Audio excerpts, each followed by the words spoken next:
Waalaikumsalam ta'ala wa barakatuh. Ambani ni Allah fe alaka anfatu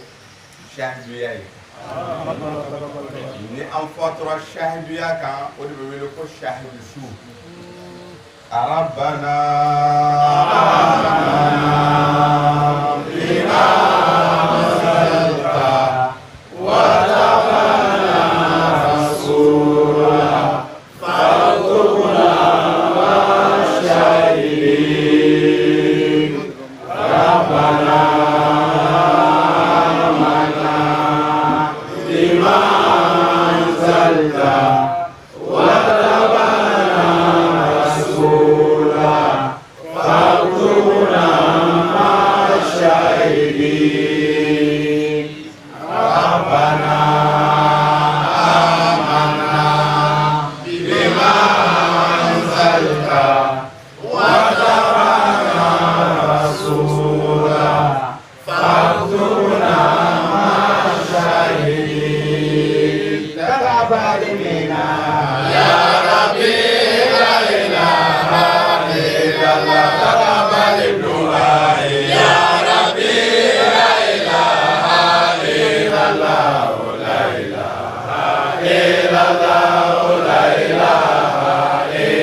Silamashite minta nyini ko alaka anka shahidi shuye o yera ko shahidi shuya e ni isfatura shahidi shuya kan doro o ye ale aljana direct selama bebe ni bombe ko te shahidi shu fana don shahidi shu de koro sere shu aha sere shu sere ye fen jume ye aha John de folo ye shere ye ni aya nyini to ka ke shere ka fara aka ana korona sura nalita aya teme bi woro ali woro suratu nisa lakini Allahu ale ala koni yashhadu ale be shere ya bima yashhadu shere ka shere ya ashhadu an la ilaha illallah am to ka shere ala wala ashhadu an la ilaha illallah ko ale ala yere ale farabina aka shere ya ke aka shere ya be fen jumɛn ka yɛrɛ kun kan wa ayi a ko k'ale ka seereya bɛ boli bima anzala ilayka ale ala ye min jigi kira kan dɛ ale ka seereya bɛ o fɛn de kan ni o ye alikuranɛ ye ale bɛ seereya kuranɛ de la ale ka seereya bɛ boli a ka shahiduya bɛ boli fɛn de kan ale ye min jigi ala kira kan a ka shahiduya boli a ka shahiduya ala ko k'ale de ye shahidu ye ala yɛrɛ de ye shahidu fɔlɔ ye kosɛbɛ mais a ka shahiduya ko a bɛ fɛn de kan a bɛ seereya fɛn de kan ale ye min jigi kira kan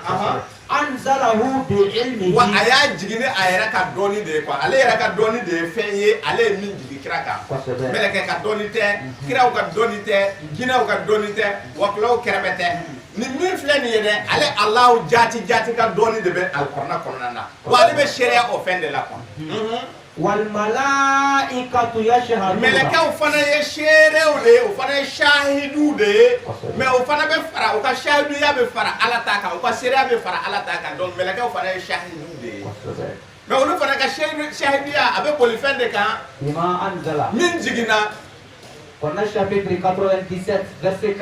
verset 4 suratul Qadr tanazzalul malaikatu wa ruhu fiha melekaw yɛrɛ de jiginna ni fɛn ye min jiginna ala kira kan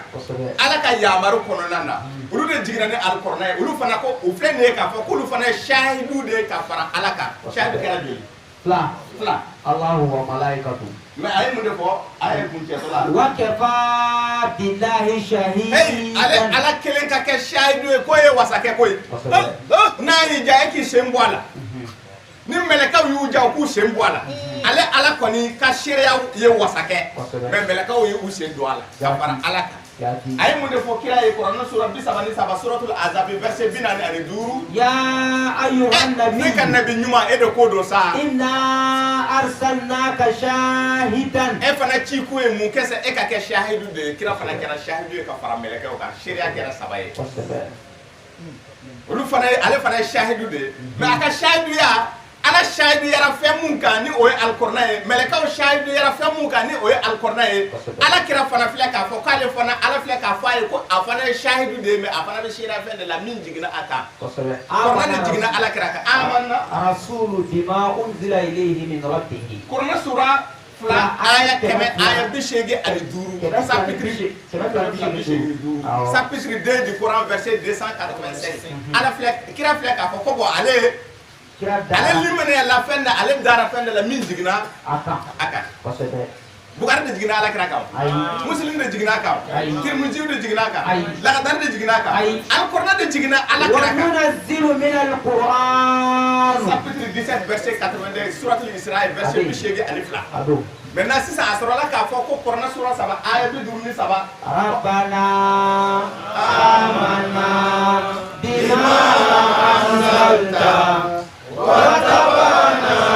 رسولا فاغفرنا مع الشاهدين ko an ka da ko k'a fɔ o b'a fɔ an dara bi ma ni fɛn ye min jiginna min jiginna an dara o de la an tugura kira kɔ parce que kira dara o fɛn masira de la quoi ala hɔn an tɔgɔ filɛ nin ye i k'an tɔgɔ sɛbɛn ka fara seerejɔnw tɔw kan shahidu tɔw kan suhadaw tɔw kan o la ni an fatura kan a bɛ wele ko shahidu su ala k'an fato shahidu su yala imam Umar Jara a ye dumuni dɔ labɛn a bɛna dumuni min di an ma an b'a jɛ ka dun n'a ye ala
السلام عليكم ورحمة الله وبركاته. وعليكم السلام ورحمة الله تعالى وبركاته يا أستاذ جرا.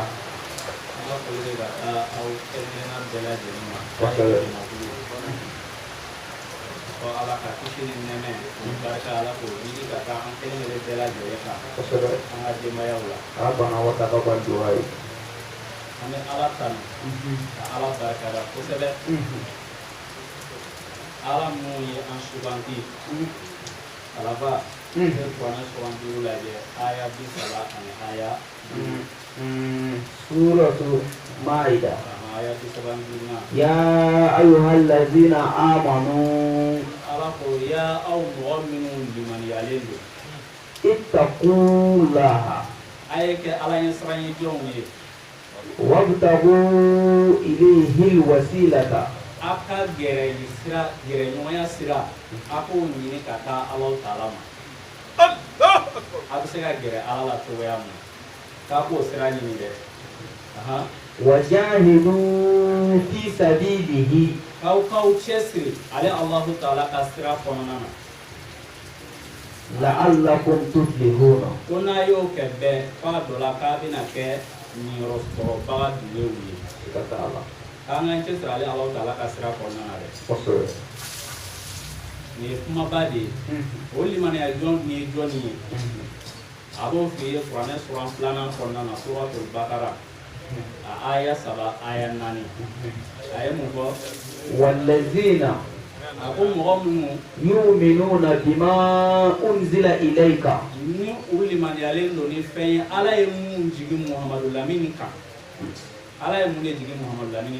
وننزل من القرآن قرنا سورة تنولون فلا chapitre 17 verset 82 donc ko uli man yalen doni koye وما أنزل من قبلك uli man yalani gafe fana gafe mun jigila ka kon Muhammad Lamini tani o gafe ma ibo ye Qur'an suran saba aya saba وأنزل التوراة والإنجيل ko ayat Taurata jigi ka kon Qur'an سورة آل عمران Injila jigi ka kon Qur'an al-Karim ye أسرق أقوم محمد لمن مصدقا لما بين يديه نزل عليك الكتاب بالحق مصدقا لما بين يديه ko eta injigina kana chienti galike gafe nunu lila munu kona erenye jadi ako mo nunu liman yale dola وما أنزل من قبلك وبالآخرة هم يوقنون ko tigla mo de dangani ya bawere tigi ni yawmal qiyamati do أولئك على هدى من ربهم ko tigla mo nu chiere la kubi kanaka kamo udaba ma eyo kau kana sigala shaidu kau kanale do de kau kanale do ko so kau kan geresira yini katale Allah taala ma bela jelena aka ke moye minum ba yini ka gira Allah subhanahu wa taala ka sunya Allah ko ka chesri ale Allah taala ka sira konnana abina kuma do ko ye Qur'an suran sabana ibota aya keme dinani ani kele وليمحص الله الذين آمنوا keme dinani fla أم حسبتم ako yala ko au shaidu au liman yajonnu ko yala au ba na katewa أم تدخلوا الجنة ko au bina do alijine komati ولما يعلم الله الذين جاهدوا منكم ko kasro ale Allah taala ma don joni de chesri bagaye au chema ويعلم الصابرين ani ka Allah je joni de sabali joye au chema الله أكبر shaidu ya kita sabali kore ko chama beke aula abe ko chama me au lola fana ani chesri sabali ani chesri shaidu ya kita woko to halibi ame kuma nyeshi kata shaidu masalo Allah taala be kuma yoro abi ya ayuhan nasu fo me na be fanga kuma min gele ya ko sebe abo nyeshi kata au dana bawbi amun sonaka au ba diskuna sirbe ale Allah subhanahu wa taala ka kitabu jibilewma donc na bi kuma yoro abi kuma nyeshi kata au de ma ko sebe wode ko sali be ala ban ladi ebita Qur'an sura 1 aya bi wolon ani aya shekin ibo ladi ani وجاهدوا في الله حق جهاده أو كتشسري كتشسري تشير كالله تعالى كلبي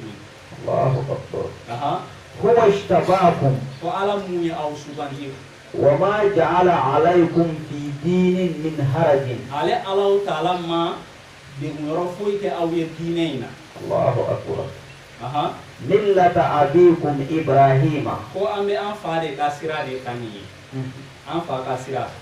no ye Ibrahim ye alayhi salam huwa omu samakumul muslimina min qablu ale de ye an togo da ka kɔrɔ ko silamɛ ko yɛrɛ kolonbagaw ko an b'o de ka sira kan dɛ an bɛ Ibrahima de ka sira kan kosɛbɛ a y'a jɔ wa a ma jɔ wa fi hadha liyakuna rasulu shahidan alaykum ko ciden bɛna kɛ seerebaga ye aw ma kosɛbɛ a ta ni aw ma sira in bila Ibrahima ka sira bila ko Muhamadu bɛ seereya jɔ aw fana kan kosɛbɛ wa takunu shuhada ala nas aw fana bɛ kɛ seere ye ka taa mɔgɔ tɔw ma kosɛbɛ ko in dabɔra nin de kama k'aw sugandilen don dɛ sayidu a kana segin aw kɔ kosɛbɛ a kana mɔgɔ si ka kuma caman lamɛn a y'a jɔra wa'tasimu bihablillahi huwa mawlakum ko aga wa'tasimu bihablillahi wa'tasimu billahi huwa mawlakum ko aka ɲɔgɔn minɛ a ye Ala minɛ quoi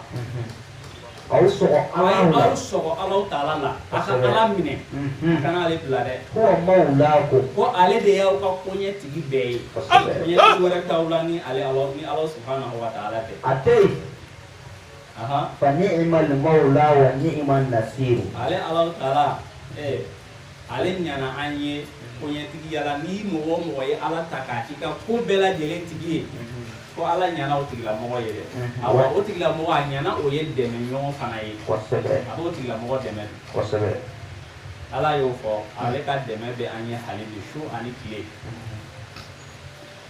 an bɛ nin fɔ k'a gɛlɛya sayidu ye hali bi k'a fɔ an tɛ yan an yɛrɛ ma dɛ Ala ka sugantili de don kosɛbɛ a ka dugawu kɛ ka taa a balimaw fana ma balima minnu i bɛ kuranɛ sura 4 ta aya 90 ni aya 4 a ka dugawu kɛ ka taa balimaw ma balima minnu ma se ka aw ta in dɔn fɔlɔ n'an n'u ye ɲɔgɔn sɔrɔ yɔrɔ o yɔrɔ a kana kuma sama a n'u ni ɲɔgɔn cɛ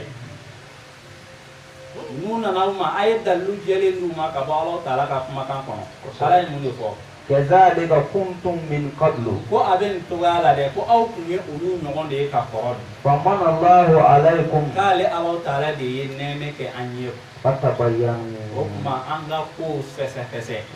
inna Allaha kana bima ta'maluna khabiran ale Alahu Ta'ala kɛra dugulen masa ye ni fɛn ye an bɛ ka fɛn o fɛn baara kosɛbɛ e bɛ ka mun kɛ i balimakɛ bɛ ka mun kɛ ko Alahu Ta'ala b'a bɛɛ lajɛlen kalama de ka taa la donc an ka cɛsiri kɛ ka taa Alahu subhanahu wa ta'ala ma ko ale bi an tɛ yan an yɛrɛ ma i bɛ kuranɛ sura 5 ta aya 50 ani aya 4 Ala ye mun fɔ an ɲɛna ya ayyuhallazina amanu a ko ya aw danabaw aw limaniya jɔn ninnu man yartada minkum an dinihi munna Alahu Ta'ala bɛ nin kuma fɔ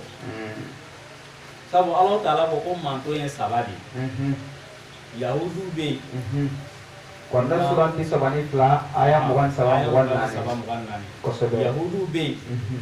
nasaraw fana bɛ yen Konda surah 2 ayat 4 Muhammadu fana bɛ yen Konda chapitre 8 suratul anfal ayat 2 ani ayat 4 a ko Muhammadu ka manton tɔgɔ de ye ko limaniya jɔn danabaw mu'min ko danabaw kosɛbɛ mu'minina mu'minuna donc Ala ye mun fɔ a ko aw limaniya jɔn cɛ ma ko mɔgɔ lankolon bɛna sɔrɔ aw cɛ ma dɛ donc ko mɔgɔ minnu ni aw minnu k'aw limaniyalen don ni minnu y'u kɔdi ka bɔ Alahu Ta'ala ka kumakan ma aw la dun man yartada minkum an dinihi mɔgɔ minnu y'u kɔtɔrimabɔ ka bɔ Ala ka diinɛ in ma anw cɛ ma sisan fasawfa ya'ti Allahu biqaumin ko sɔɔni ale bɛna jamakulu dɔw wuli sɔɔni ale bɛna ni mɔgɔ dɔw ye jamakulu dɔw ye yuhibbuhum wa yuhibbunahu u b'ale Ala k'u kanu u b'ale Alahu Ta'ala fana kanu azillatin alal mu'minina ko bɛ kɛ bonyaba ni nisɔndiya de ka taa aw limaniya jɔnw ma dɛ aw minnu ka limaniya ye tiɲɛ ye kosɛbɛ a'izzatin alal kafirina ko a bɛna kɛ dɔgɔyalimaba ye ani n b'a fɔ cogo di azillat alal kafirina a'izzatin alal kafirina k'a bɛna kɛ dɔgɔyalima kɔdan de ye mɔgɔw ye mɔgɔ minnu kafiriyala mɔgɔ jugu do ka mɔgɔ mujahiduna fi sabilillahi ko aw bi cɛsiri kɛ Ala ka sira yɛrɛ de kɔnɔna na kosɛbɛ wala yakhafuna lawmata la'imin aw ti sira jalakiliba ka jalakili ɲɛ zalika o togoya la fadlullahi yutihi man yasha Ala ka fisamandiya ba de a ye fisamandiya mun di an ma wallahu wasi'un alimun ale Alahu Ta'ala ye yiriwa masa de ye ale Alahu Ta'ala ye dɔɔni masa de ye kosɛbɛ sayidu ale bɛ an sugandilen don Ala fɛ dɛ an k'an cɛsiri Ala ka sira in kan siga t'a la foyi kana an yɔgɔyɔgɔ ka bɔ Alahu Ta'ala ta in kan fɛn tɛ se o se tɛ foyi ye o kɔnɔna na Alahu subhanahu wa ta'ala yarɔ aw ɲɛ bɛ tile bɔlen na su bɛna k'o fana kalo tile 15 fo ka taa se a tile 16 k'a daminɛ tile 13 14 15 o limɛriw bɛ cogoya mun na dɛ ka fara tile nɔrɔ in kan dɛ Alahu subhanahu wa ta'ala bɛ kuranɛ n'o de sanga ɲɔgɔn na k'a fɔ k'a ka fisa ni nin bɛɛ ye khayrun min alfi shahrin Vous savez, Coran sura bisabani duru. Aya bisabani nani. Suratul Fatir. Aya bisabani nani. Allah yang mufani. Wa qalu alhamdulillahi alladhi. Quran surah bisabani Duru. Suratul Fatir. Ada suratul Nur. Suratul Nur. Aya bisabani nani. Allahu nuru samawati wal ardi. Ada bisabani nani. Bisabani. Walakat Aku idangani ya tigi-tigi anzalna ilaykum ayatin mubayyinatin. Ko ale Allah Ta'ala ye aya jelum aya bangelum ne jigi aya minum wala le no ta'ala fiu Wa mathalan min alladhina khalaw min qablikum. ko ani mogo ka misaliya mogo minnu temena ka ko awnye o de kera aya o ye ka di aw ma ko adola ko mu Wa mau'izatan lil muttaqina. ko ke wajuli kanye ala nye sranye bagaw ye Allahu akbar. ko aya jelew de jigina aya minnu bangelen do no fuite aya nuna Wa masalan min alladhina khalaw min ko ka misali goshi aya nu ka awye jonu nga misali ko mogo minnu temena ka ko anye ko olu de ka misali bi bo anye fe ko misali nu ko o kera wajuli kanye kata aw ala gisranye bagaw de ala bi kuma do fo misali me goshi ambe de re ko aw mo be Quran surah mugan fly be aya bi wolo flan aya sabalaji ani suratul hajj ala yemu fo Suratul Hajj. Daraballahu masalan. suratul hajj ako ya ayuhan nas Ya ayuhan nasu. aha Ayat ini pelan. aya bi wolo aha Ani sawa. ya Ya ayuhan nasu duriba masalun. ako ya aw mo ko ne bina goshilike aw ye misali ala Fastami'u lahu. ko ay meni ke nga misali nu yire ay ne ka misali nu me ay meni ke nay ko misali te soro dore la re ko aya u de du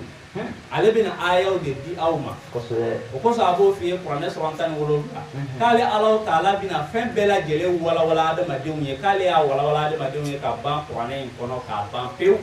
misali su bela jele ولقد صرفنا للناس في هذا القرآن من كل مثل. Ika dala tigi kala tiga olare kale Allah Ta'ala ko ni misali kelengele fen kelengele na bela jele misali ta ka yele ma adama de unye fasi bela jele ta Koswe. ko me ka adama de unye munge فأبى أكثر الناس إلا كفورا. ko nga mogo ga jama kulu ba mogo chema jama kulu famba kulu yu ba misali nunde ma ko fo kafiriya de kadi olu yi ni ye Qur'an misali goshedi o ba ba ko e ko Qur'an ma wala sa Koswe. masala ni ko seli o bi kuma u ye ko seli joko ni ko be kuma o ka sisa ba ba ko e fame seli ko kuma na ke bi ta melenge ko kuma fo fame seli joko kuma na ke bi ta dabo ka se hake ko kuma fo mu e ala ko inna Allah la yastahi an yadriba masalan ma ba'udatan Fama fawqaha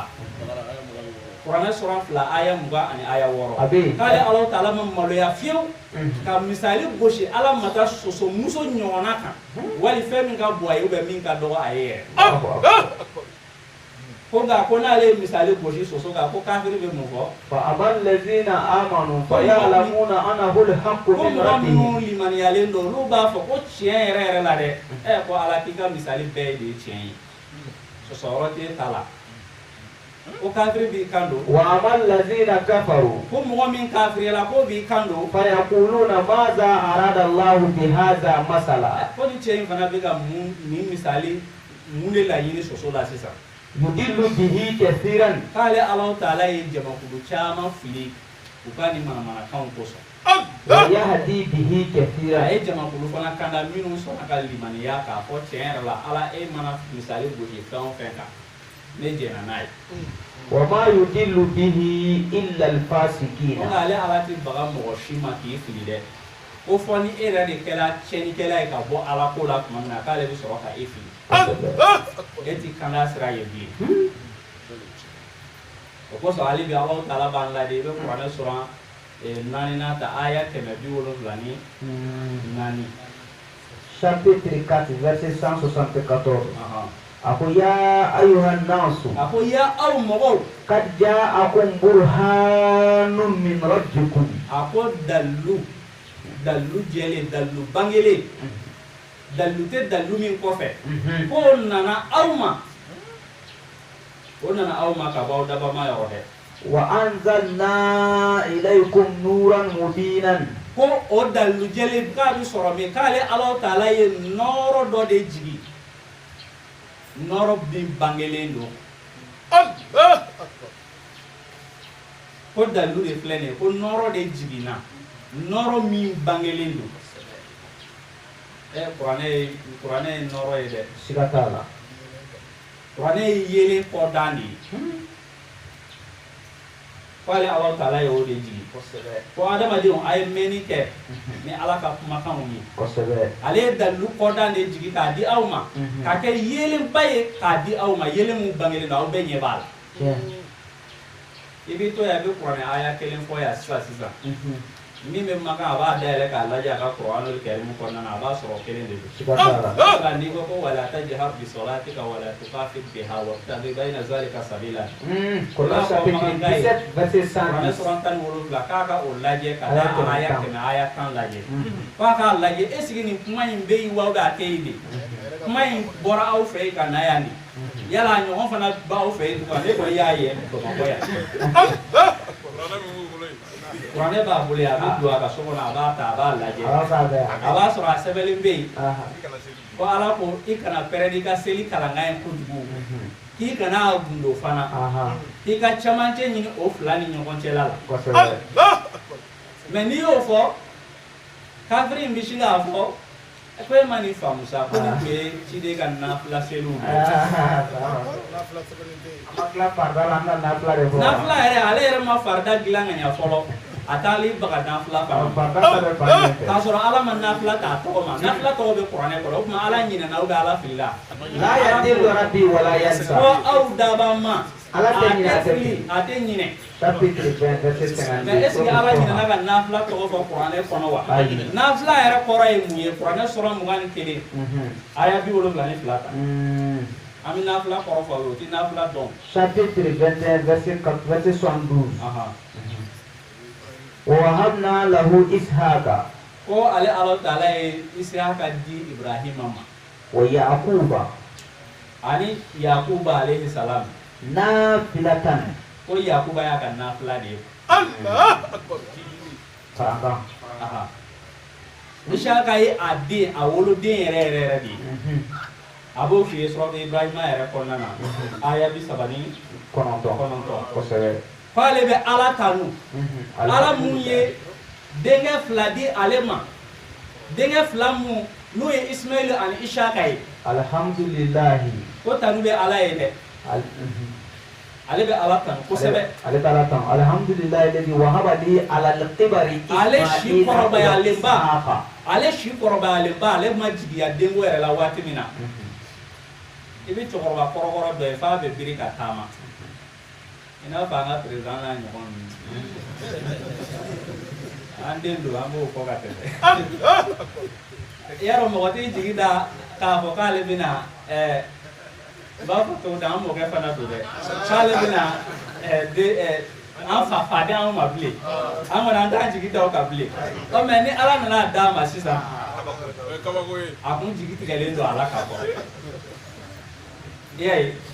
o ko ale be ala tanu ko ala mu ya ale chokoro bala ma ka den chema fladi ale ma Ismaila ani Ishaqa ya dende o Yaquba o ye tono de ye nafla koro de ko tono Qur'ane sura tan wolofla aya bi wolofla ni aya konoto abwa min al-layli fatahajjad bihi naflatan laka awa ko nafla de ko ni bo tono nyini seli kere ko iko ka shude konona na shu wakati do de dilima Qur'ane sura bi wolofla ni saba aya muga ko ka damne shu klange ni ma shu klange soro ibita klan flana la 2h du matin walma 3h mu ko so ka nafla seli iyere ye tono nyini seli ya au chama be ba soro commerçant ka chao chera ko sebe taara 40 don minɛn na suguba la ka taa minɛn in k'i ka butigi kɔnɔ baarakɛla 4 de b'i bolo butigi in kɔnɔ ni e bɛna jate bɔ yala e bɛ baarakɛla 4 in wele ka sigi ko n ye nin de sɔrɔ tɔnɔ la wa ko nin de ye n ka jagokun n ye nin sɔrɔ tɔnɔ la e b'a kɛ wa e bɛ mun yira o la dɔrɔn nin minɛn ninnu yɛrɛ tɛ minɛn ka gɛlɛn sisan dɛ nin kɔni ye 40 minɛn de ye olu fana b'a fɔ cɛ ko sisan fɛnw ma nɔgɔ dɛ e b'o fɔ olu ye mun kosɔn u ka se ka e ka feere kɛcogo dɔn k'a kɛ ka ɲɛ wari bɛɛ bɛ tɛmɛ e de ka côté fɛ mais n'a sera compte yɛrɛ bɔ yɔrɔ ma i bɛ don f'i ka soɲɛ kɔnɔ n'u bɔra n ka tɔnɔ kalama dɔrɔn u bɛna n'a ta u ka sara la i n'a fɔ ko dɔ k'an ka fara olu ta ye donc nafila ye tɔnɔ de ye ko awa i kelen ni bɛɛ dɛ i b'i ka jate bɔ i kelen cogoya min na dɛ i b'i ka tɔnɔ o tɔnɔ ɲini seli i b'o kelen de kɛ farida in i b'o de dilan ka ɲa ni farida dilanna ka ɲa o bɛ nafila kɛli nɔgɔya i bolo ni m'i janto i ka jagokun na i tɛna tɔnɔ yɛrɛ sɔrɔ donc ala bɛ k'o de fɔ fɔ Ibrahima ye ala tanu o de la k'a fɔ ko ala ye tɔnɔ di ale ma aya 70 ani aya 2 nabi ɲumanw ka kofɔli sɔrɔ donc o kɔnɔna na Sayidu an ka hakili to an yɛrɛ la natako jugu ma ɲi dɛ an bɛna fɛ ka dɔɔnin fɔ natako jugu kan natako jugu ma ɲi kuranɛ min b'an bolo nin ye nin y'an wasa koyi a y'an wasa kuranɛ sura 29 aya 50 ani aya 1 ala ye ɲininkali kɛ yen awalam yakfihim anna anzalna alaykal kitaba yutla alayhim a ko yala ko nin ma aw wasa wa ale ala ye kitabu min jigi aw kan n'o bɛ ka kalan an ye ko yala ko kitabu in ma an wasa wa ala an ye i kɛ an seere ye a ye anw Sayidu wasa ala dalu foyi tɛ anw bolo bilen Allah subhanahu wa ta'ala ta kɔfɛ ala jahanama min mana kɛ Kuranul Karimu minɛli la ka dan kuranɛ kelen pe ma jahanama min mana kɛ ala ala m'a ɲini fɛ ala i kan don jahanama kɔnɔ ala alijinɛ min mana kɛ ka Bugari fara Muslimu Abu Dawud Sunan Nasa'i Sunan Kafi k'o fara Allah ta'ala ka kuma kan ala an kisi ka bɔ alijinɛ ma ala o kɛ an ye ka ala ya bonya yɛrɛ kan rabbana wa taqabbal minna ya rabbi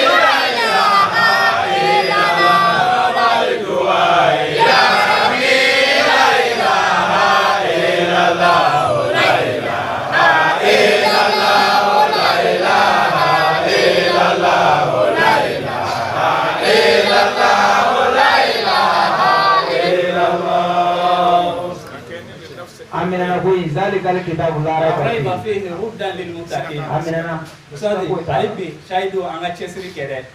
kuranɛ sura 47 i bɛ aya 31 lajɛ an ye suratu Muhammad aya 31 wala naqulu wannakum a ko Sayidu ale ala bina aw la jarabi hatta na'lamal mujahidina minkum fɔ anw yɛrɛ k'a dɔn jɔnni de ye cɛsiribaga ye anw cɛ ma dɛ wasabirina ani jɔnni sabalilen don anw na wa nabluwa akhbarakum ko wa ko hali kibaruya minnu bɛ na an ma ko nin bɛɛ ye lajarabi ye ka ɲɛsin an ma Allahu akbar k'ale ala bɛ nin kɛ dɛ an bɛ faga a y'u kunkolo tigɛ kafiriw de don mɔgɔlankolonw de don u bɛ ka ala ka diinɛ tiɲɛ ko nin kibaruyaw bɛ dɔrɔn de bɛna aw ma ko nin bɛɛ ye lajarabi ye ka ɲɛsin aw Sayidu ko nka an ka jɔ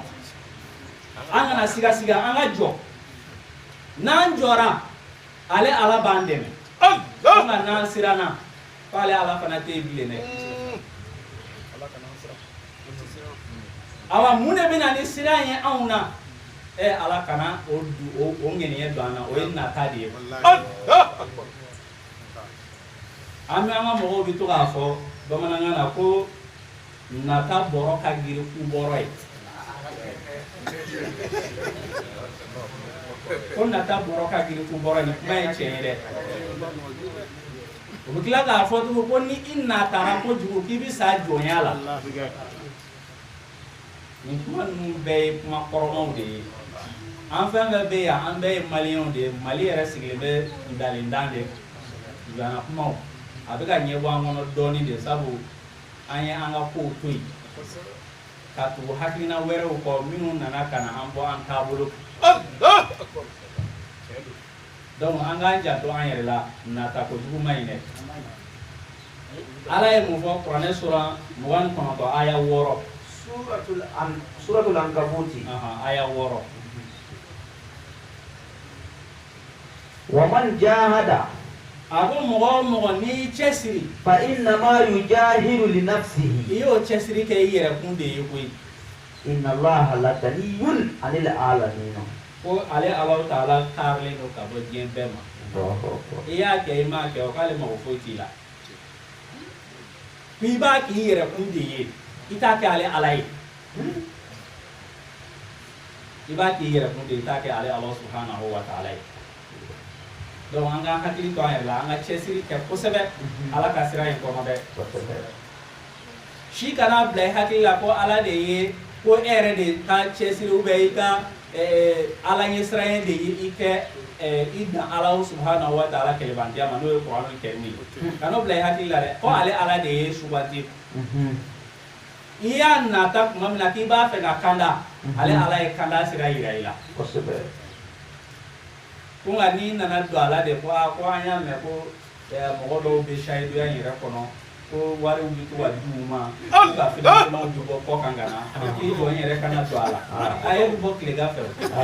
n'i ma financement sɔrɔ i bɛ bɔ dɛ n'i ma financement sɔrɔ i nana nata min kan ni e m'o sɔrɔ i bɛ taa tilegan fɛ ale mɔgɔ t'o f'i ye o kumaw bɛɛ fɔra ko n'i ye jumakun saba seli a ko motow bɛ d'i ma hali ye kabako kuma di ale ma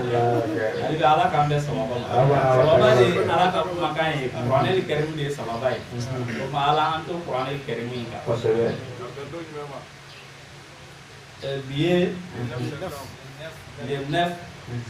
septembre 2022 san 2022 san 22 ka bɛn a tile 9 ma kalo 9 kan o tɛ 9 awɔ 9 an bɛ o y'an dafalen sɔrɔ an ka zawiya kɔnɔ yan kosɛbɛ an wasalenba an kɛlen ka Ala kanu k'an nisɔndiya ni fɛn ye kosɛbɛ suratul Yunus ta i ka aya 50 ani aya 7 lajɛ chapitre 10 verset 57 Allahu akbar tafsir ayati bil ayat ya ayyuhan nasu ako ya aw mɔgɔw kad ja'atkum maw'izatun min rabbikum ko wajulika nana aw ma dɛ ka bɔ an dabama yɔrɔ kɔni kosɛbɛ aw ka da o la a ka danganiya o kan k'a fɔ ko wajulika nana aw ma ka bɔ an dabama yɔrɔ wa shifaa'un lima fi suduri ko ani furakɛli fɛn min furakɛli jumɛn de don k'a bɛ furakɛli kɛ dusukun kɔnɔ wa hudan ko ka kɛ kanda ye wa rahmatun ani nɛɛmɛ lil mu'minina limaniya jɔnw ye an limaniya jɔnw ye kosɛbɛ aya bi 58 ko Muhamadu a fɔ u ye hali bi mɔgɔw ye bi fadlillahi ko nin ye Ala ka fisamantiya de ye wa bi rahmatihi ani nin ye Ala ka hinɛna de ye aw la fa bi zalika ko o mun filɛ nin ye o cogoya mun filɛ nin ye dɛ falyafrahu k'an kan ka waso k'an nisɔndiya ni o de ye huwa ko mun filɛ khayrun mimma yajma'un ko ka fisa ni fɛn bɛɛ lajɛlen ye aw bi sɔrɔ fara ɲɔgɔn kan Allahu akbar n'i ye diɲɛ bɛɛ fa sanu ni wariw la k'a di ka ko kuranɛ ka fisa n'a ye ko o furakɛli a ko kuranɛ ye nɛɛmɛ de ye aw limaniya jɔnw ye kuranɛ sura 17 aya 80 ani aya 2 a bɛ yen ko a bɛ farisogo fana furakɛ kosɛbɛ a ko wa nunazzilu minal qur'an ma huwa shifaa'un wa rahmatun lil mu'minina ko furakɛli bɛ kuranɛ kɔnɔ ko k'a kɛ nɛɛmɛ ye hinɛna ye ka taa limaniya jɔnw ma kosɛbɛ ko nka wala yazidu zalimina illa kasara k'a ti foyi jidi yɛrɛ kuntɔɲɔbaga kan illa fo kasara n'a kɛra tacɛn ni halaki ye dɛ Kasara. kuranɛ Ala ko kuranɛ sura 5 aya binani ani aya duru ko mo di ti yere ko to yo baga do wa min bi fenara kiri di mo ma na ma ni Allah kan bima anzala Allah fa ulaika humuz zalimun ko mo e kiri ti gali fenara na ma ken Allah subhanahu wa ta'ala ka kitabu jile ko ni bi yere ko to yo baga ni ko ni ti la mo de do ko ko ne kala gere ma subhanallah ko Qur'ane tu to ire gore ako Qur'ane ka jiko jugu yaro ni ye dida ine ka hali bana bato na dama di ala na ye dido ako ko ni ngatibi de ba dala ba ala ko Qur'ane ibi fanga Qur'ane dia don iba ni di suma nyona aba ko furakeli de do ko sobe e ka ta suratu na hali reta e ka aya biwani shegi biwani ko suratul nahl dide sura wa awha rabbuka ila an-nahl ko ale Allah taala ye wayu ke kata dide uma ani takhzi min al-jibali buyutan ku ka min al-jibali buyutan ku ka kulu mine ku ka so ke kulula ko sebe ku ka suye ko ke ku ka so ye wa min ash-shajari ani yiru fana ko min ko ka so fana ye wa mimma ya'rushuna ani ame munu data kala fara ɲɔgɔn kan k'a dɛsɛ ka an b'a wele ko ŋunu awɔ an yɛrɛ b'a fɔ ten k'a da yiri na kosɛbɛ donc didenw u bɛna don a kɔnɔ k'u ka nin bɛɛ kɛ u ka so ye thumma kuli min kulli thamaratin ko kɔfɛ k'u ka dumuni kɛ ka bɔ yirisun kelen kelen bɛɛ lajɛlen na fasluki subula rabbiki zululan ko u ka tugu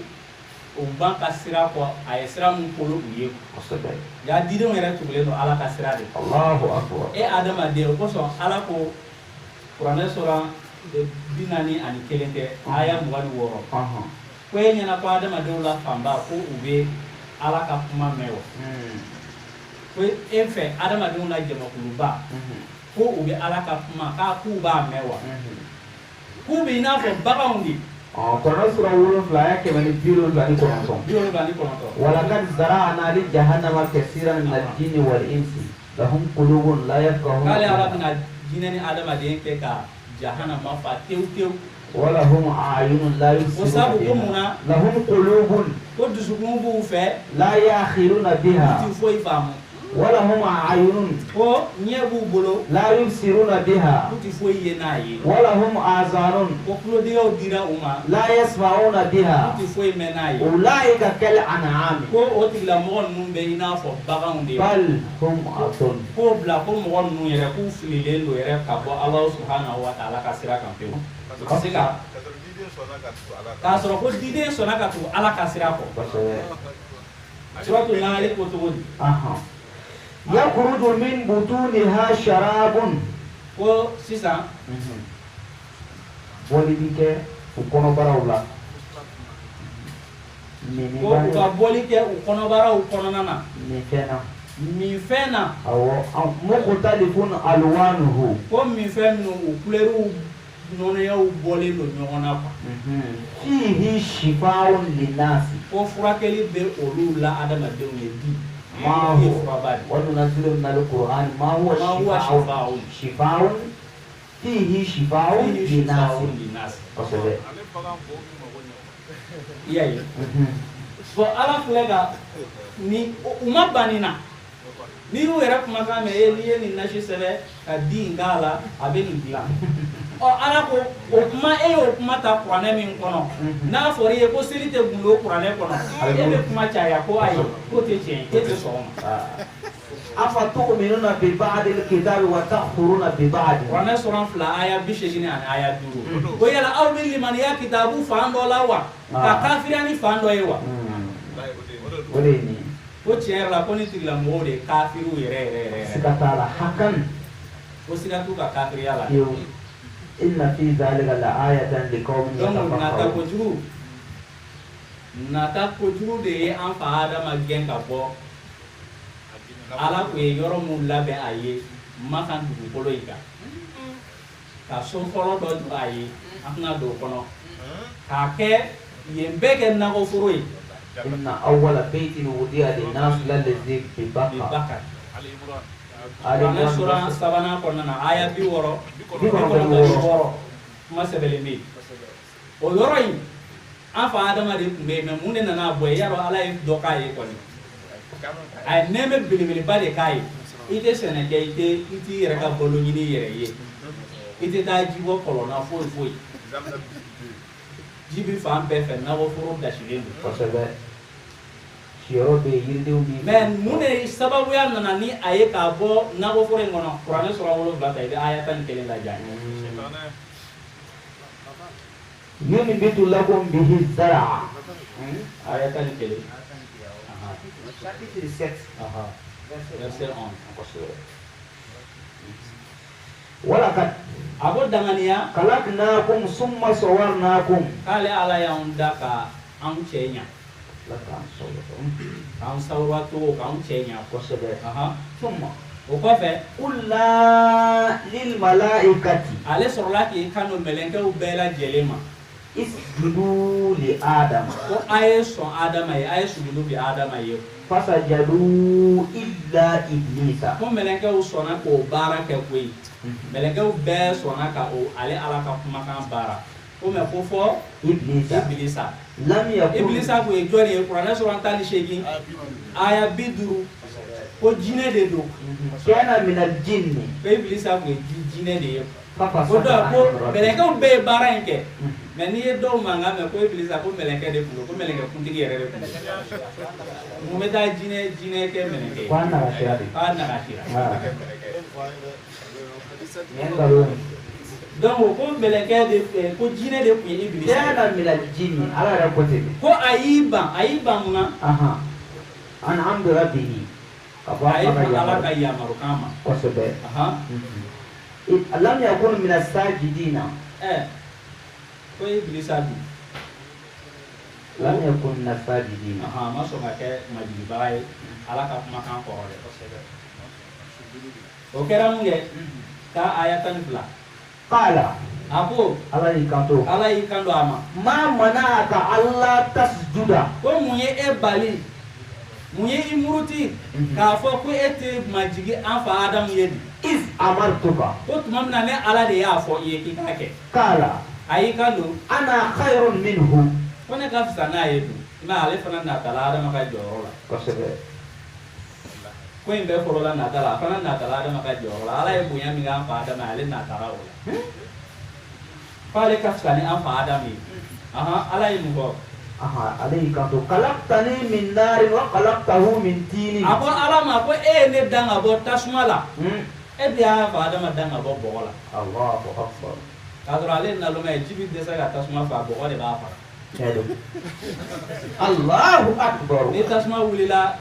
yɔrɔ an ye sitɛrini bolilaw ye ni tasuma wulila sitɛrini na ji n'a ye ji k'a kan a b'a tɔ ɲaga de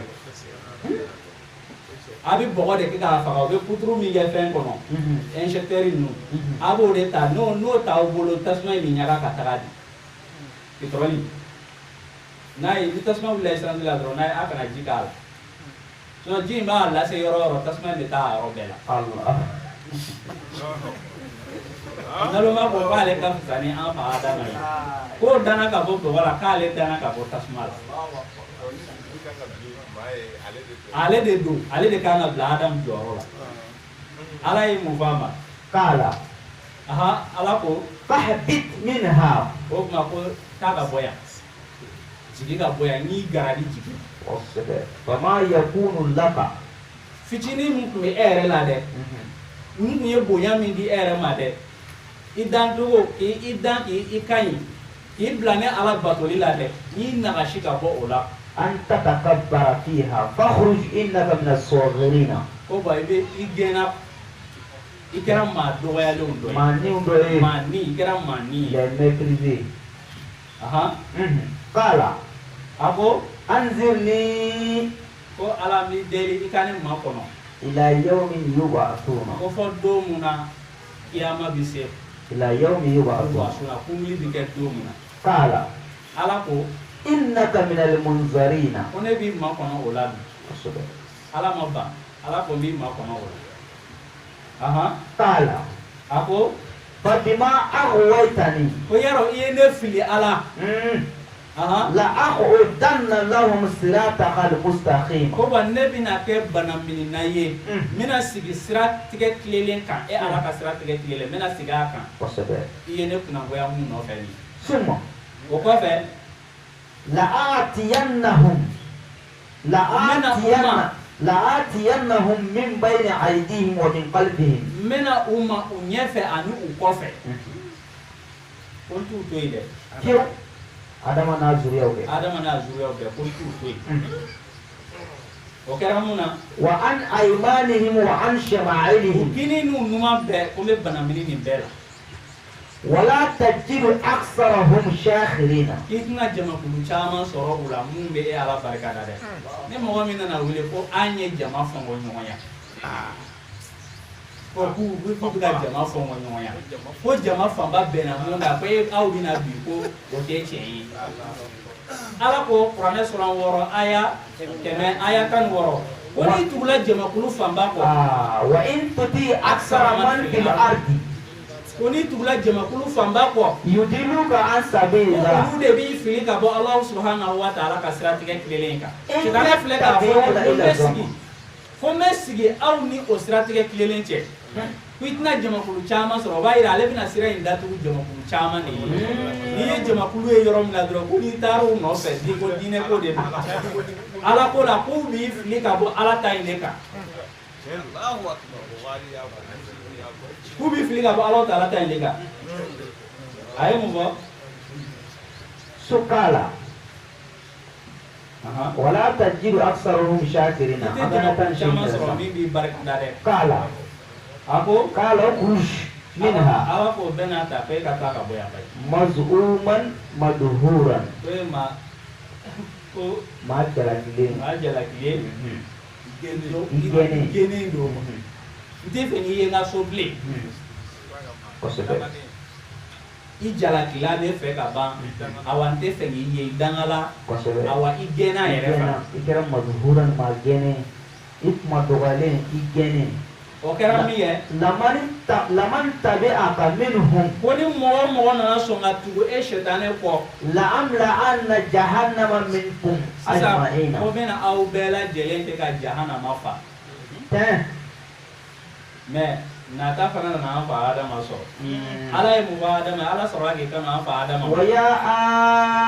Adamu ko ya ye Adama uskun anta wa zawjuka aljannata ko sisan i dannen filɛ nin ye i bɛ sabati nin nakɔ foro in kɔnɔ yan fakulla min haythu shi'tuma i ka dumuni kɛ ka bɔ a fan bɛɛ lajɛlen na yɔrɔ yɔrɔ y'aw ja a ye dumuni kɛ a yɔrɔ bɛɛ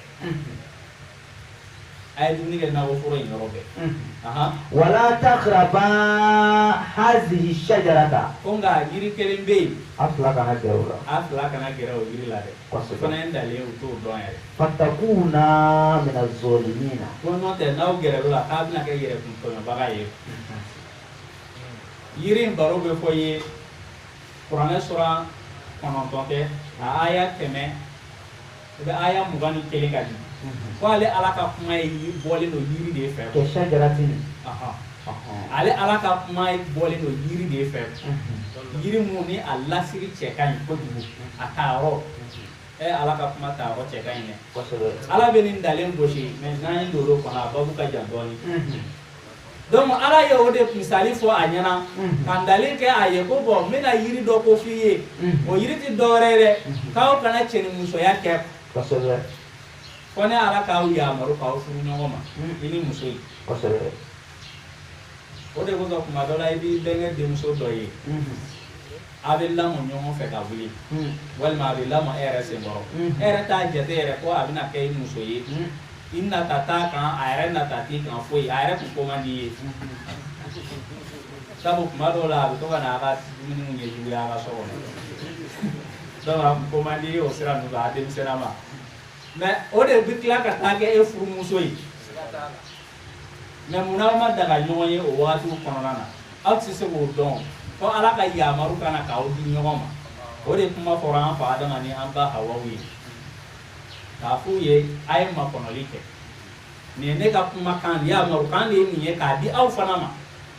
ina fo nye shetane yamaru to mina na yi banga yamaru kama o yamaru kan kelen fana de dira an fa adama ni an ba hawa fana ma ka fana ka tugu o yamaru kan ko ala bi soro ka ko suratu taha ko nana ayatan ani aya duru Karena surah muwa ayatan duru ko ale Allah taala yi adama ka laidu kwa ka fa yin kono ko nga ka nyine na kementan dulu itu.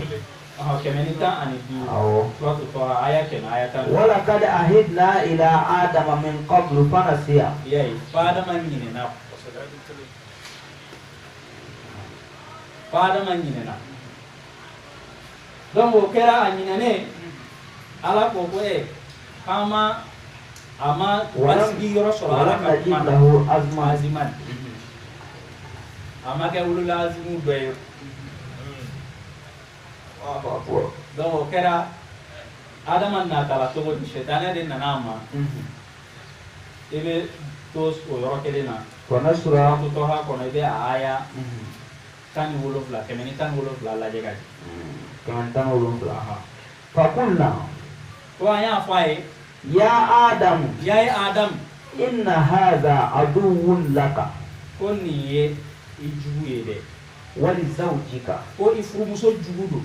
fala yakhrujanakuma min aljannati ka kana son fiu ka kana aw bol na ko foro in kono de fatashqa. ko ende ka lu kuna boya akana so fiu aka bol na ko foro in kono de aw be kuna boya Kosebe. ala en kuma ko an fa adam ni ibe suratu arafil la de ayat tan ko manto Chapitre 7 verset 19. Wa ya Adam ala klara ida do ko yayi adam uskun anta wa zawjuka aljannata ko sabatiya ali furumuso na ko foro in kono فقلنا من حيث شئتما ولا تقربا هذه الشجرة kaga dumuni ke na ko foro in fan bela fo ka bo yiri na فتكونا من no الظالمين. da abna ke yere kun tuna bagai aha فوسوس لهما الشيطان ko shaytanan nana kana wisi wasuli bla ula ليبدي لهما ما وري عنهما من سوآتهما. ngosa ka fen bange o fly o ka lebula o fla ka lebu bange langole ada kene ceni muso ya kuma de ka fot o kera mi ge angata nai من سوآتهما وقال akuma ما نهاكما ربكما عن هذه الشجرة abo muna alai au bali ka fo ka kana dumni ken yiri nuna ikana gere yiri nuna yiri na ko muna alai wo fo au إلا أن تكونا ملكين. ko dora te boy ko abina ke melenke de ye na us gerla yiri na dron how bi ke melenke de ye Allahu akbar ayu lanata aha أو تكونا من الخالدين. ko au be abi ko ibada ti sa kita ne ulanata ina aha وقاسمهما kai kale uye re de ko wallahi billahi kala ko ne ta wonde gede ko ni chien re de foto lai awye إني لكما لمن الناسين. ko wa ko ne ko nanje ya baga de awye de na uma tu ne ta ko na tu la ala tai ko e ko abe halaki joro mi na ka ngo so de ala bi fe na aw bali o de la ko ala de aw duye ala mi eda ko de e duye me ala ko ba da manyina na ko miri doni dron a ere dan to yala ayi yere ye to ya muna ni fen kuta mi nana kana ni kuma fo aye ni o kunto kalama o ere kunte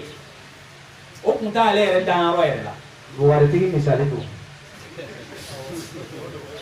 o de bo anga kalamba bado sheikh ustaz sheikh ne ere to ma ako ko yala ko maliki min nana kosa ina ko kana kitabu sere ko na biga fo ko anga tu maliki ya ko yala ko maliki fake me ala bato to do ga ko ya ala bato ni ko bato imanya de wa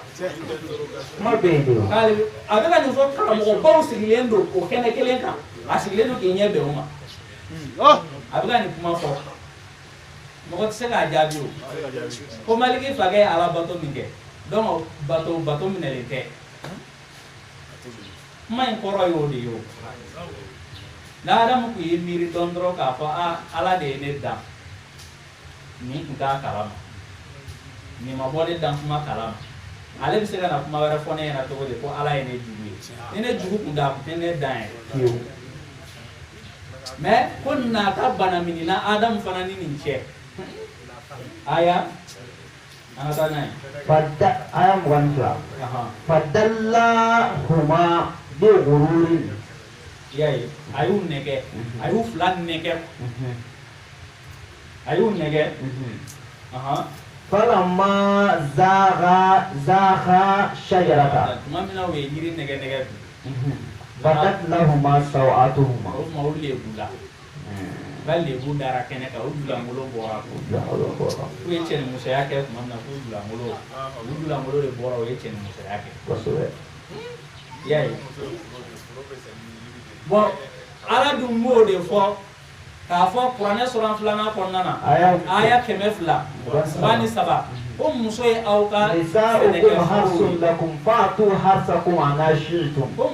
ka sɛnɛkɛforow ye a ye don a ka cikɛforo la wagati min mana bɛn aw yɛrɛ ma wagati min mana u diya a ye taa a ka cikɛforo kɔnɔ bon foro bɛ sɛnɛ ni mun ye foro bɛ sɛnɛ ni yiri de ye dabakala de ye yiriw de bɛ kɛ foro fana kɔnɔ ni yiriw de bali ye ka foro sɛnɛ fɔlɔ yirimisɛnninw n'a kumabaw jɔlen don si yiri ni nɛrɛ i b'olu to yen i b'a misɛnman tɔ bali ye ka bɔ yen y'a ye donc nin ye muso de bɛ ka kofɔ aw ye ani cɛya ko de fɔra u ye ko nka ko Adamu ɲinɛna a ma se ka kuma in mara e ka suratu Tɔha lajɛ i bɛ taa a aya 100 Kona chapitre 20 aya 100 aya 18 ka inna laka ako alla tajua fiha wala ta'ra ako k'a sɔrɔ ko a tun bɛ an fa Adama ye alijinɛ in kɔnɔna na dɛ nakɔ foro in kɔnɔna na dɛ a tɛ kɔngɔ i t'a ta minɛ 17 fakulna ko an y'a fɔ a ye ya Adamu Adamu inna hadha aduwwun laka wa li zawjika ko shetana nin ye aw jugu ye Adamu jugu ani furumuso jugu ye dɛ fala yakhrujannakuma min aljannati fatashqa kana to a k'aw bɔ nakɔ foro in kɔnɔ n'o tɛ a kana kunnangoya sɔrɔ kosɛbɛ inna laka alla tajua fiha wala ta'ra ko a bɛ aw ye alijinɛ in kɔnɔ yan kɔngɔ tɛ aw minɛ yan awa fɛɛrɛ bɔ ko kuma tɛ yan k'a fɔ ko fɛɛrɛ bɔ aw sɔrɔ yan k'o t'a kɔnɔ fawaswasa ilayhi shaytanu aya 10 aya 109 wa annaka ko a b'i ye alijinɛ in kɔnɔ yan tugun la tasma'u fiha wala tadha ko nin nɔgɔ t'i minɛ awa tile tɛ yen tɛ tilenganya a kɔnɔ fiyewu o de damu dan ye e bɛ taa nata mun jɔyɔrɔ wɛrɛ la bilen ka nin to yen a fɔra a ye k'a bɛna kɛ mɛlɛkɛ ye k'u tɛ sa fana Ala t'a fɛ o mun ka kɛ dɛ ko o de kosɔn Ala y'u bali yiri la nata kojugu ma ɲi dɛ aya 120 a ko cogo di fawaswasa ilayhi shaytanu ko shetana y'u wasiwasu koyi a y'u bɔ Ala ta qala a y'i kan don ya Adamu Adamu hal adulluka ala shajaratil khuldi Ala m'a fɔ k'a kana se yiri in ma wa ko ne yɛrɛ bɛna yiri dɔ yira aw la ko yala ko ka yiri dɔ yira aw la wa yiri min ye eternité yiri yiri mun n'o ye dumi bada ye a tɛ sa fiyewu wa mulkin la yabla k'a bɛ ka a bɛna Ala jɔyɔrɔ yɛrɛ de sɔrɔ koyi ani mara kɔrɔbali mara mun ti ban fiyewu masaya banbali Ala jɔyɔrɔ yɛrɛ dɛ ko ale bɛna o yiri de yira o ale fana ye dalen gosi yiri kan a fana nana dalen gosi yiri kan a bɛ Ala ka kuma dɔn kosɛbɛ i n'a fɔ an y'olu de sɔrɔ bato la yan jinɛw sɔrɔ bato la yan o ka kɔrɔ n'anw ye kosɛbɛ lagare de y'anw ye okera فأكلا منها ku ya we dumuni ke ka bɔ ala we dumuni ke ka bɔ ala u ɲɔgɔn damu فبدت لهما سوءاتهما ko o kɛla min kɛ ko u fila bɛɛ ka dulankolonya bangela u ye واتفقا يخسفان عليهما من ورق الجنة donc u tora sisan sa u bɛ alijinɛ fila nakɔ foro in furabulu tigɛ ka lɛnfɛnw dilan n'a ye k'a don u yɛrɛ la k'o dulankolo sutura n'an b'a wele npogo fɛn minnu dogolen b'u la dɛ o bangela u ye cɛnimusoya minnu y'o kɛ o kɛli kɔnɔna na fo fini ka bɔ kuma in baro ka jan a tɔ bɛ Tawurata kɔnɔ mɛ wagati bɛna ta n tɛgɛ ma babu kan bi an bɛ nata de kan. وعصى آدم ربه فغوى y'a ye Adama y'a tigɛ Ala sɔsɔ Adama a ye Ala sɔsɔ a ma kafiriya dɛ a ye Ala sɔsɔ de فغوى a filila o kosɛbɛ a kɛra gawa ye. ثم اشتباه ربه o kɔfɛ ko Ala tilara k'a sugandi فتاب عليه Ala yafara a ma وهدى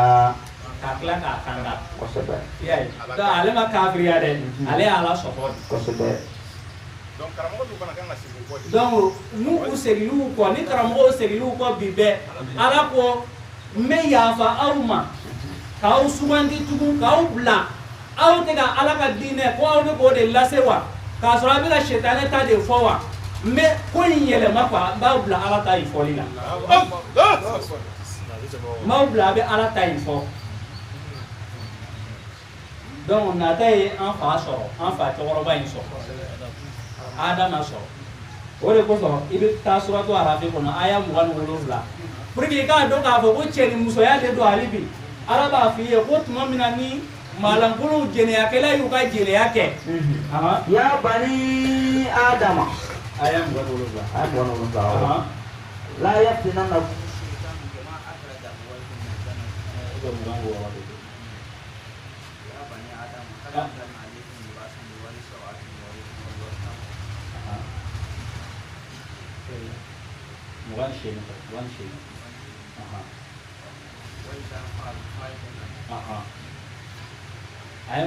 وإذا فعلوا فاحشة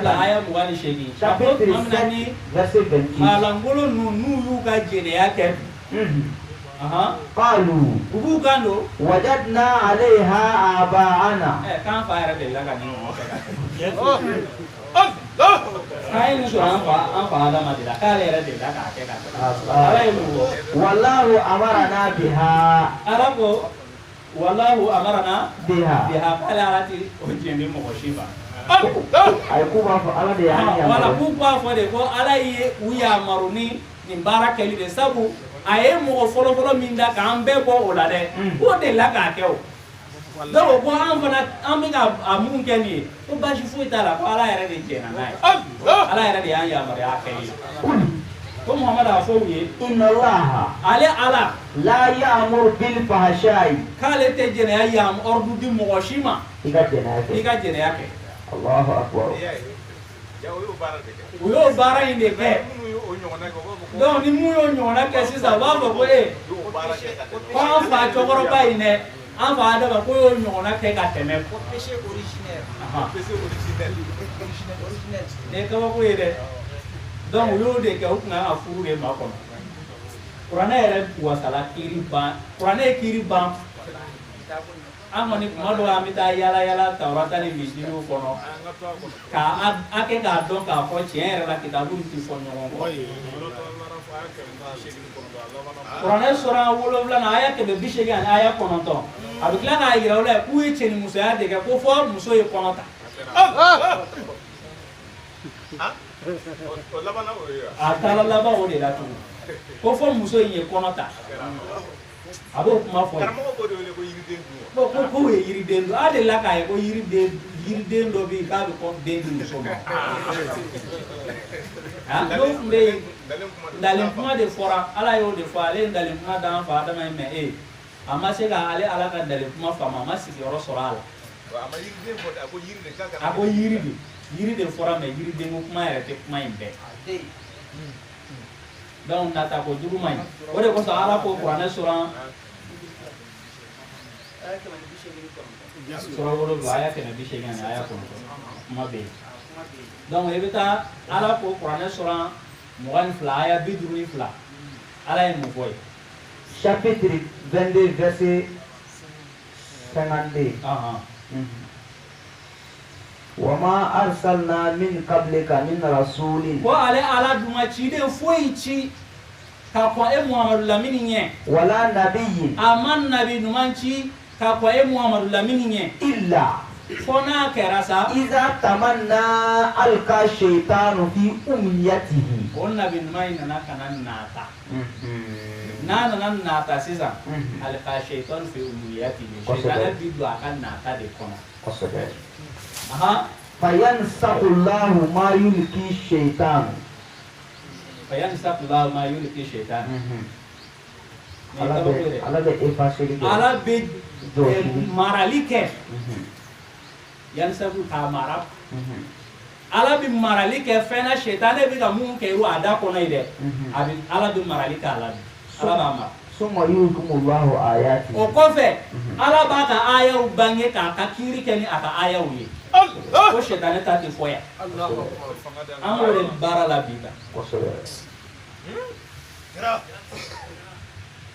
yaro uta dablaw o de ko sala ko ma mara ibe aya mugani biduruni sabalaje liyaj'ala ma yulki shaytanu fitnatan lillazina fi qulubihim maradun ko mu ko sale ala ba mara ko sabu ko ka ke la jarabinaye shetane bi mun keru dale kala arabo de ke fitnatan la jarabinaye uye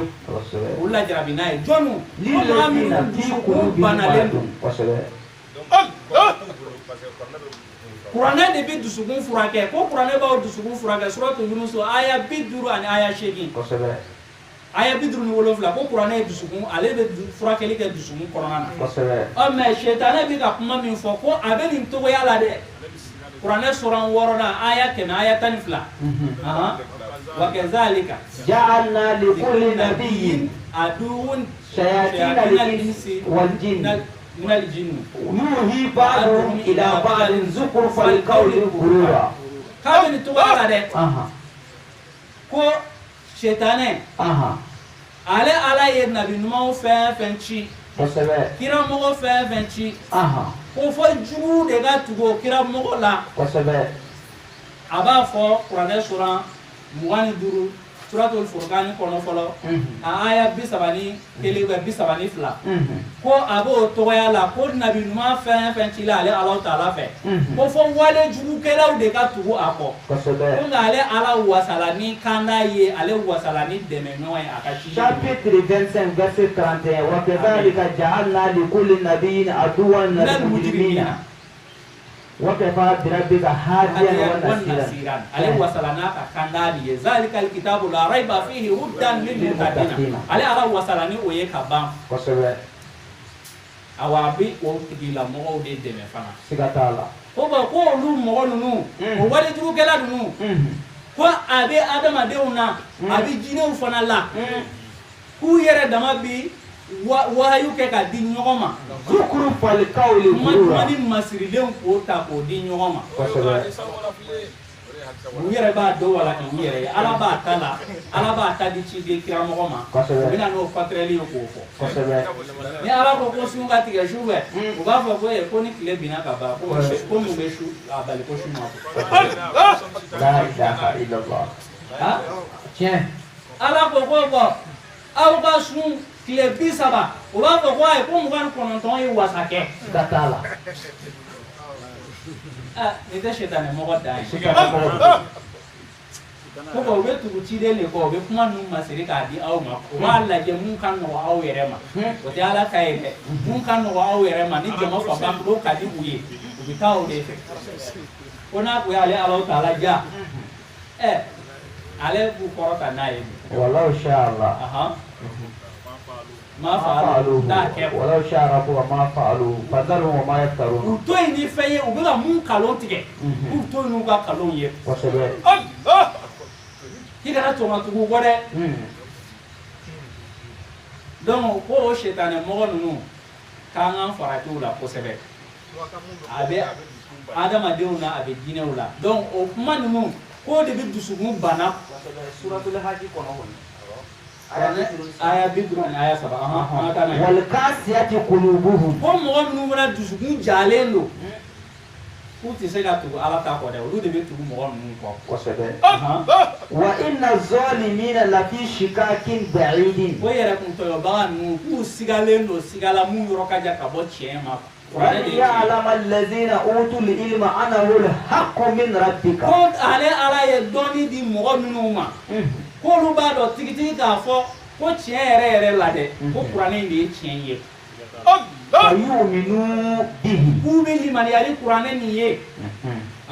فَتُخْبِتَ لَهُ قُلُوبُهum awa o dusukun bi ma fantiya n'a ye dusukun bi dayɛlɛ n'a ye وَإِنَّ اللَّهَ i k'a dɔn ala sa لَهَادِي الَّذِينَ آمَنُوا إِلَى صِرَاطٍ مُسْتَقِيمٍ ale bɛ mɔgɔw kanda k'u bila siratigɛ kelen kan mɔgɔ minnu sɔnna ka limaniya ni ale ala ka kumakan ye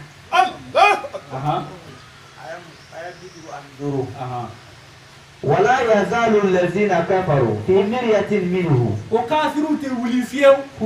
ko f'u ka siga ala ka kuma na bi siga ka bɔ ala ta in de la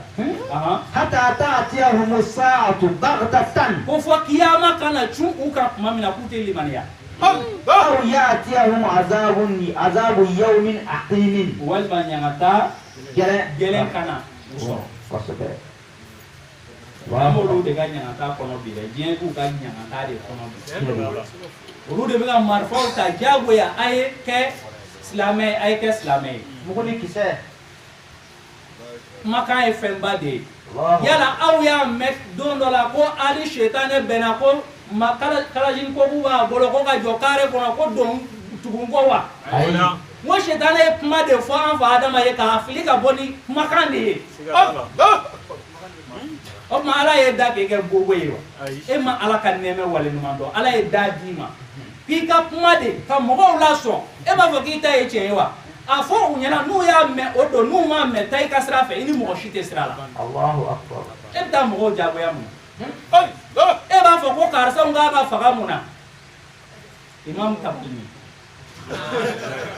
i tɛ taa i ka tabali dilan la i k'a di i ka malankolon ma ye i ka fara ka bɔ ala ka mɔgɔw la imam sexologue ko in bɛ tan dɛ e bɛ se k'a fɔ ko ka mɔgɔ dɔ faga cogo di e de ta ye diinɛ ye wa ala ko diinɛ y'ale ala ta'ala kiriba de ta ye o tuma kuma i ka setanɛ cɛkɔrɔba kumana cogoya mun na dɛ ka aw sɔrɔ ka fara u yɛrɛ ka ɲi dɛ i fana ka kuma o cogoya kelen na imamu tunu wɔrɔni donc ni y'o kɛ sisan o la an fana ala bɛ suma yahakumullahu bi ayatihi o kɔfɛ ala bɛna kiiri tigɛ ni a ka ayaw ye an fana b'an ta fɔ an mago tɛ jamakulu la an yɛrɛ m'a ɲini ka taa mɔgɔ dɔ fɛ ko na fara an kan i bɛna i yɛrɛ ma de mɔgɔ ma mɔgɔ si wele yan an ma i bila i ka an ka sɔnw lamɛn i ka kuma fɔ i ka mɔgɔw i k'u na ta ni fɛn ye e yɛrɛ donna ko in na ni kun min ye o bɛ ni ala cɛ an tɛ an ka ala bato la ilaha illallah la ilaha illallah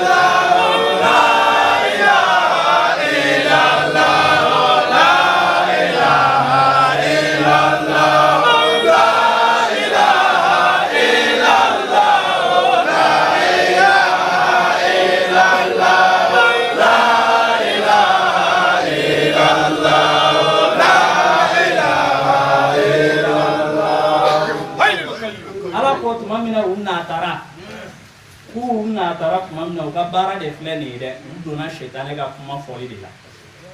u bɛ setanɛ ta de fɔ u tɛ ala ta fɛ o kafiri ninnu k'u bɛ kiiri tigɛ ni fɛn ala ma mun jigin kuranɛ sura 5 aya 44 wa man lam yahkum bima anzala Allahu fa ulaika humul kafirun o kafiri ninnu k'u y'u kan don k'olu t'a fɛ ka kuranɛ kalankan mɛn kuranɛ sura binani ani kelen suratul fusilat aya 26 41 verset 26 وقال الذين كفروا لا تسمعوا لهذا القرآن والغوا فيه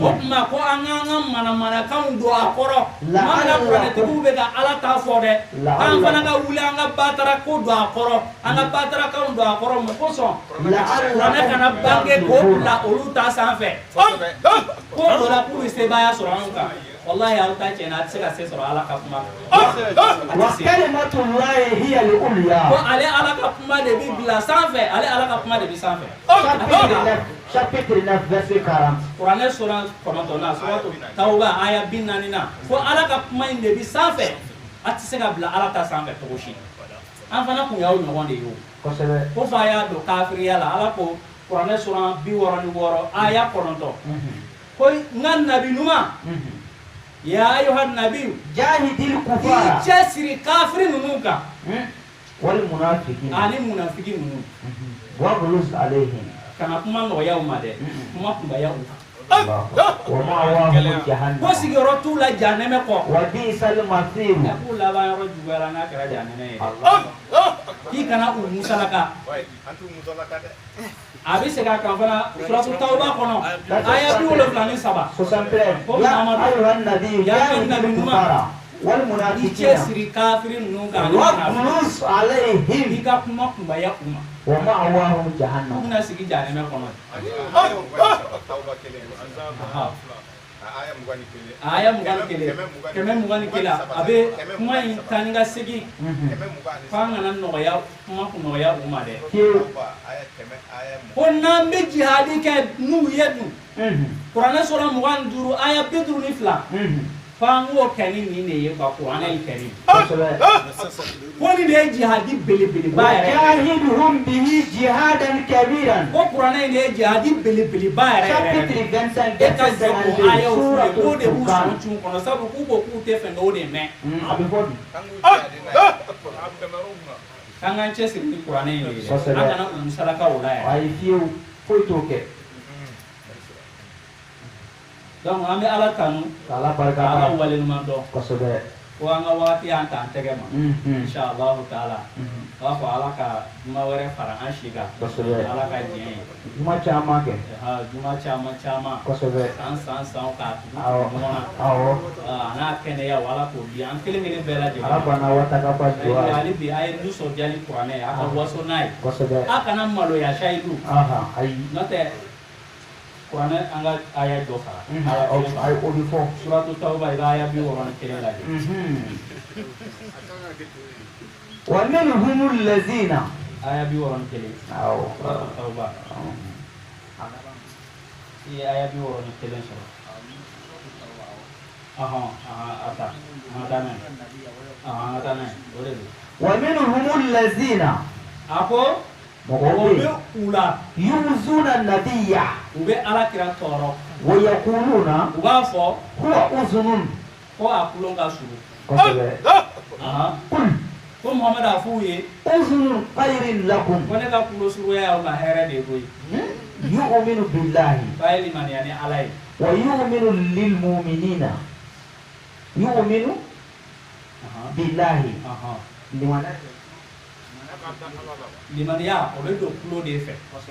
kulo surunya limaniya bi do kulo de fe aka da ala la o de ba ne ka kulo surunya ne bi na mun fo awiye o de ba to aw bi da ala la kuma in be mun de ka fa bi kibariya be kalam ko kibariya te mun do wala o ko la munafiku de ka kuma fileni ko lu mana ka ko denga ke to ko ci dem bo kalama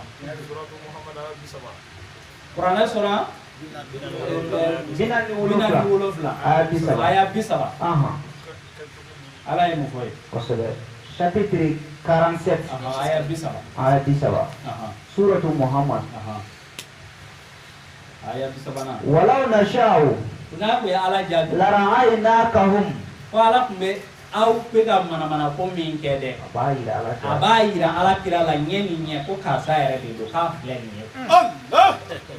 wala raftahum bisimahum ko nka ko n bɛna u yira aw la ni taamafiyɛnw u ka taamafiyɛnw u ka waleyaw u ka fɔtaw a bɛ n'u dɔn o de kosɔn wala ta'rifannahum fi lahanil qawl a bɛ n'u dɔn u ka lahalayaw a n'u ka kumakanw na u bɛ kuma min bɔ u da kɔnɔ dɛ wallahu ya'lamu a'malakum ala bɛ u ka baara bɛɛ kalama sayidu munna an kumana nata kan bi an bɛ ka ko caman ye sayidu la dɛ awa sayidu cɛkɔrɔbaw b'u la denmisɛnninw b'u la u bɛ ka u ka mɔgɔw u bɛ k'olu de kɔrɔta ala ka kuma sanfɛ tuma min na n'u ye ɲɔgɔn sɔrɔ jamadonya yɔrɔw la u tor'o la fo sitanɛ bɛ ka cun ni u ye u ye o ye u bɛ taa sigi debaw de la n'u ka mɔgɔ kɔrɔw ye n terikɛ don dɛ n kɔrɔkɛ don dɛ n ka cɛkɔrɔba don dɛ fo n ka fɛn fɔ a ye a bɛ min faamu sitanɛ bɛ ka cun ni sayidu ye dɛ an bɛ caman kalama an ɲɛ bɛ caman yɛrɛ fana la an k'an yɛrɛ farati ala subhanahu wa ta'ala dun y'an ladi suratu tawba kɔnɔ aya 23 24 e b'o lajɛ an ye an ka nin yɔrɔ fɔ k'a fara a kan sayidu a k'a janto a yɛrɛ la ala m'aw ci ka débat kɛ mɔgɔ fɛ dɛ sura ni aya maîtrise tɛ e la e bɛ taa sigi i fa wali i kɔrɔkɛ min kalalen don fo université la ko e bɛ taa diinɛ ko ɲɛfɔ o ye cogo di o bɛ anw yɔrɔ dɔn u ɲɛ bɛ anw na munna u tɛ se anw ma munna u tɛ anw wele u b'an ka numéro bɛɛ dɔn n'i y'an wele su heure o heure 2 heures 3 heures an b'a ta ala ye mun fɔ ya ayyuhallazina amanu a ko ya aw mɔgɔ minnu ko aw ye danabaw ye la tattakizu aba'akum k'aw kana aw faw minɛ wa ikhwanakum aw kana aw balimaw minɛ awliya in istahabul kufra ala al-iman ka fara u ka ko ɲɛ kan u ni k'aw ka kɛ kelen ye kotigiyaw la diinɛ ko kumaw la u ka jamadonya yɔrɔw la u bana bolo don fɛn o fɛn na e t'a ɲɛɲini ni nin ye ala ka kuma ye ni nin tɛ ala ka kuma ye e bɛ don u fɛ o la k'a kana sɔn o ma dɛ en tant que olu y'a fɔ u da la ko an tɛ fɛ ka kuranɛ kuma mɛn kuranɛ sura 41 aya 26 ko kuma min na o ye kafiriya suganti limaniya sanfɛ wa man yatawallahum minkum ni mɔgɔ min y'o kɛ dun fa ulaika humuz zalimun k'o tigilamɔgɔ kɛra farala yɛrɛ kun fɛnbagaw kan dɛ aya 24 ala ye mɔgɔ aya 24 Muhammad a fɔ in kana aba'ukum ni aw faw kɛra wa abna'ukum ni aw denw kɛra wa ikwanukum ani aw balimaw wa azwajukum ani aw furumuso wa ashiratukum ani aw ka faso jama wa amwalun iqtaraftumuha ani aw ka nafolo mun n'aw yɛrɛ bolo b'olu baara wa tijaratun takhshawna kasadaha ani aw ka julayaw n'a bɛ siran o kana kasara gɛrɛgɛrɛ kana o sɔrɔ wa masaqinu tardawnaha ani an ka sigiyɔrɔ mun ka di aw yɛrɛ ye e tɛ ko e bɔ k'e tɛ fɛ ka b'i fa ka du kɔnɔ a dun y'a yira la n'i ma bɔ n ka du kɔnɔ i bɛ bɔ ala ka sira kan a bɛ kɛ ko dɔ ye i bɛ bɔ ala ka sira kan i ka ne ka du bila o diya ye kosɔn ahabba ilaykum minallahi wa rasulihi n'a y'olu kanu ka tɛmɛ ala n'a ka ciden kan sa wa jihadin fi sabilihi ani ka cɛsiri kɛ ala ka sira kɔnɔ fatarabasu a ye makɔnɔ hatta ya'ti Allahu bi amrihi fo koɲɛ ala ka koɲɛ kana aw ma dɛ o de ye an dini fo ala ka koɲɛ kana aw ma kosɛbɛ sayidu an bɛ ka nin yɔrɔ ye aw la wallahu la yahdi al-qawma al-fasiqin n'a m'a fɔ a bɛ kɛ i n'a fɔ an bɛ ka ɲɔgɔn musalaka di an ye minnu y'a la an y'a fɔ u ye kosɛbɛ an n'u kumana mɛ ko tuma dɔw la an ka kuma yɛrɛ tuma dɔw caman b'o fɔ ne ma ko ne ka kuma yɔrɔ ko ne tɛ mɔnɛ bɔ mɔgɔ la ko sabu ko ne ka kuma ka maga ko dun ba do yɛrɛ b'a kanu ka baga yɛrɛ ta ni yɛrɛ y'a sɔn la mais n bɛ tila k'a ye foyi ma foyi kɛ adamaden ni dancogo don ala bolo bɛɛ ni dancogo don ala bolo a y'aw yɛrɛ kɔlɔsi a balimaw ka kanuya a balimaw a n'u ka jɛɲɔgɔnya sayidu bɛ k'o fisaya bi ka tɛmɛ ala ka sira kan dɛ f'a kɛra sababu u bɛ ka siga ala yɛrɛ ta la sitana bɛ ka tunun u yɛrɛ mais ni ala sɔnna wagati nataw la ala ko k'u ka taamasiɲɛw a bɛ n'u dɔn ni u ye ko fɔ anw bɛ ko in kumaw fɔli la caman b'an wele caman bɛ taa an fana fɛ yen donc an ye mun ye an b'o de fɔ an ye mun ye an bɛ ka kuma ni o de ye donc wagati nataw la inshallah taala a ko tɔw bɛna sidɔn ni ala ka diɲɛ ye ala ka wagati wɛrɛ yira an na. balimakɛ dɔ bɛ Côte d'Ivoire jamana kan Abubakar Keita k'a kɔrɔkɛ bɛ kaso la ɲinɛ y'a san 5 ye k'an ka dugawu k'a ye a tɔgɔ ye Madu Keita. kɔrɔkɛ in tɔgɔ ye Madu Keita. kɔrɔkɛ tɔgɔ ye Madu Keita an ka sahidu tɔgɔ ye Abubakar Keita. an balimakɛ Abubakar Keita ko a balimakɛ Muhamadu Keita bɛ kaso la a ka ca san 5 ye ala ye de hinɛ baga la sɔn hɛrɛma de ye Alahu Taala ye ala ɲa an balimakɛ in ma i ka a labɔ degun kɔnɔ a bɛ degun min kɔnɔna na a bɛ jɔnya de kɔnɔ ala a kun ma bɔ jɔnya in kɔnɔ ala an b'o ɲini Alahu Subhanahu wa Taala fɛ sahidu kelen kelen bɛɛ lajɛlen ala i k'an bɛɛ kisi ka bɔ gɛrɛgɛrɛ kow ma ko caman n'a fɔra ala k'an kisi gɛrɛgɛrɛ ma kɔrɔ caman b'a la dɛ i bɛ t'i yɛrɛ ye ko dɔw yɛrɛ la i m'a min i m'a bɔn i b'i yɛrɛ ɲininka ko mun ye ne se yan wa a caman ye o n'a ɲɔgɔnnaw de ye ala k'an bɛɛ lajɛlen kisi ka bɔ gɛrɛgɛrɛma kow ma ala k'an balimakɛ kisi ka bɔ fɛn kɔnɔ ala ye a lajarabi mun na nin yaya kɔntaw o bɛ examen la ɲɔgɔn dan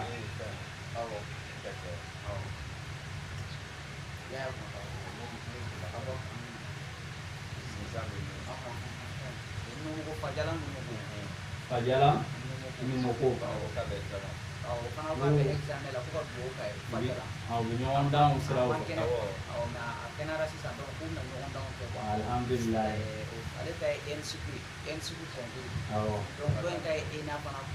alhamdulillah ko ala k'a bɛɛ lajɛlen nɔgɔya donc an ka jɛ ka dugawu k'an balimaw ye Nɛnɛ Kante k'a bɛ cɛ an ka dugawu k'ale cɛ a cɛ fatura a bɛ cɛ ɲinina ko ale mɔgɔ ɲuman ka bɛn ربنا هب لنا من ازواجنا وذريتنا قرة اعين واجعلنا للمتقين اماما فرمسو نما فرمسو soaya ma ala Israel baga ala ko do ambale mam so gere segala ala ko do ambale mam so gere segala ambale mam nu fana be nu ni ñon dan siraw fe ya rabbi ala ka u passé ala ko gagner ala ka akubara nu do u gere segala shimaya ani kenya konona ani boyan ni porta konona ala to ka ala ya professeur Cheikh Nessisi professeur Cheikh Nessisi kau tak kamu sira la kata Uganda alhamdulillah awo inshallah ala ka sira no wa la ka sira na ambale ma ke Cheikh Nessisi ala ka ni na sira no ma di anam ni mo to ka jiri shahidu maya babi yala yala ni ji ka jiri mo ma dia ma ji mi de wala para kai kwa wala para kai ro kwa ji da atoka Abdullah Faskoi Apa dua kai. Assalamualaikum warahmatullahi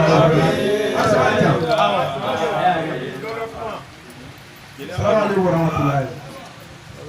Amani ala fe famunu fora ala ke fale fanya bisukun kono. Amin amin. Anw ani donna la to munu na ko kuma ka nunu sɔrɔ. An bɛ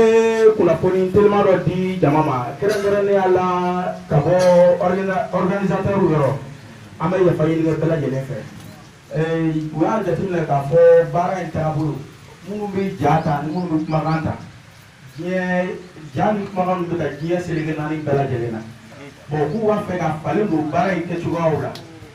baara in kɛcogoyaw la u b'a fɛ ka falen don a la ni kuma min fɔra don min na wala ni min ɲinila jama fɛ don min na an b'a ɲini jama fɛ u k'o faamu u n'an ka se ka jɛ ka baara kɛ walasa ko in bɛ se ka yakubaya ka a ɲɛ cogo min na. Wala o de tile k'a la jama kulo ma a kɛra midi 20 n'an bɛ kalima minɛ 20 an bɛ soli 25 Juma nata mi 25 an selo la seli jɔ la